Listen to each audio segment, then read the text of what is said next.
I'm not here because I'm a historian or an art historian or an archaeologist. I'm here because the Ayodhya issue bothers me as much as it bothers you. We all realize the gravity of the situation, but at the same time, we know very little about Ayodhya or its history. So I decided to do some research of my own. I started visiting libraries, reading books. I also started gathering and maintaining date-wise data of the important happenings. This is an attempt to present the information before you in order to help you to form your own opinion. Ayodhya, the word literally means unconquerable or unvanquishable. It has a history of wars and struggles for over 2,200 years since 150 BC. But even before that, the mention of Ayodhya as a capital city established by Manu, an emperor of the solar line, and the birthplace of Sri Ram, can be found in Sanskrit literature, including the most revered epics, the Ramayana and the Mahabharata. Koshalo nama mudita smito janapado maha nivishtaha sarayu tire prabhuta dhanadhanyava Ayodhya nama nagari tatrasila loka vishruta manuna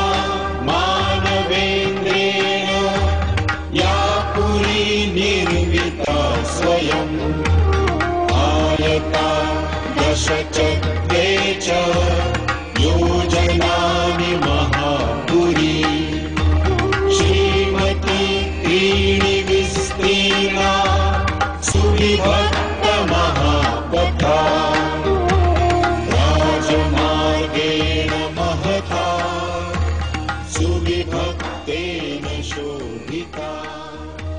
The description of Ayodhya in Ramayana is beautifully rendered into verse by Mr. Griffiths, who was a principal of the Banaras College in the late 19th century.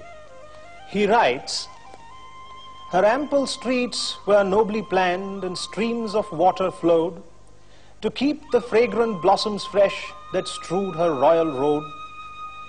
There many a princely palace stood in line on level ground, her temple and triumphal arch and rampart banner crowned.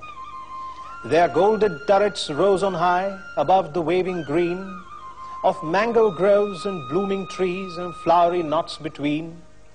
On battlement and gilded spire the pennon streamed in state, and warders with the ready bow kept watch at every gate.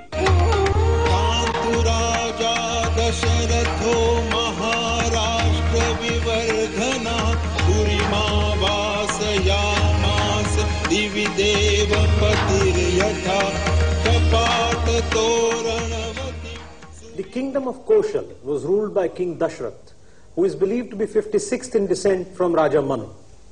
His three wives, Kaushalya, Sumitra and Kaikeyi, lived in their respective palaces. Sri Ram is believed to have been born in the Kaushalya Mandir, which is believed to be the birthplace of Sri Ram or the Rama JanmaBhoomi. In Brahmanda Puran, Ayodhya is described as holiest of the 6 holy cities. Ayodhya Mathura Maya Kashi Kanchi Avantika Etaha Punyatamaha Proktaha Purinam Uttamottamaha. Maharshi Vyas refers to the story of Ram in the Vanopakhyan of his epic Mahabharata. Thus, the city of Ayodhya and Sri Ram have been held in veneration by the residents of this land for centuries. Almost 200 years after Alexander the Great, during Mauryan rule, when Buddhism was flourishing, came the Greek king Menander. He embraced Buddhism and pretended to be a monk. The transformation of the monk to that of an invader was stunning. He attacked Ayodhya and destroyed the temple on the Janmasthan site. Menander was defeated by Raja Dyumatsen of the Shrunga Vansha. Within 3 months, Menander himself was killed in the war, and Ayodhya was liberated. The Janmasthan temple was reconstructed by King Vikramaditya. History knows of 6 different Vikramaadityas. Historians have different opinions as to which Vikramaditya constructed the temple. Some say it was Vikramaditya the original, who defeated the Shakas and conquered Ujjain in 58 BC, and after whom the Vikram Samvat calendar system is named. Others attribute the reconstruction to Skandagupta, who also called himself Vikramaditya and built the temple in the late 5th century AD. However, it is generally accepted, as P. Carnegie mentions in his historical sketch of Faizabad, that Vikramaditya's main clues in tracing the ancient city were the river Sharayu and the shrine still known as Nageshwarnath, which is dedicated to Lord Mahadev. It is also generally accepted that Vikramaditya constructed about 360 temples in and around the city of Ayodhya. The tradition of veneration to Sri Ram has continued in the Hindu society in one form or another. The earliest known inscription to testify to this is the Nasik cave inscription of the Shatavahan kings. The celebrated Sanskrit dramatist Bhas identifies Sri Ram with his Archana avatar. He writes, Namo Bhagavate Trailokyakarnaya Narayanaya Brahmate Hridayam Jagatrayapate Vitrashakopasava Netre Chandra Divakarau Surapate Jivhachate Bharati Sabrahmendra Marutganam Tribhuvanam Srushtam Tvayeva Prabho Siteyam Jalasam Bhavadayata Vishnu Bhavan Griyatam. Evolution of the tradition of worship of Sri Ram as an incarnation of Vishnu is evident in the early Rama shrines and inscription. The 4th century shrine at Ramtek, the Gandhar inscription in 423 AD, the Chalukya inscription in 543 AD, Mallapuram inscription in the 8th century AD, Amba Mata temple near Jodhpur in 11th century AD, Ram temple at Mukundpur in Rewa district in 1145 AD, Hansi inscription in 1168 AD, Rajiv Lochan temple at Rajim in Raipur district are some of them. In 12th century, at least 5 temples existed in Ayodhya.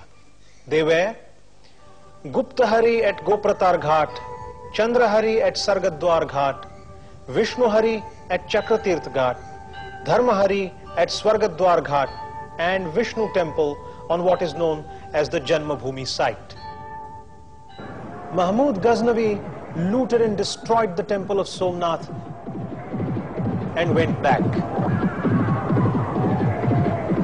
His nephew Salar Masood advanced in the direction of Ayodhya. On 14th June 1033, Masood reached Baharaich, 40 kilometers from Ayodhya. The people, united under the leadership of Raja Suhail Dev's army attacked Masood, defeated his army and killed Masood himself.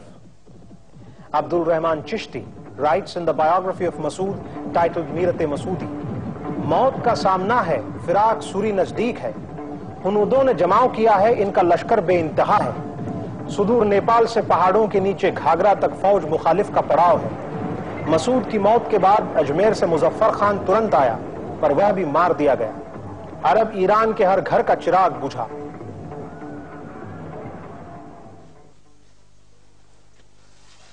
So the tradition of Ram worship continued.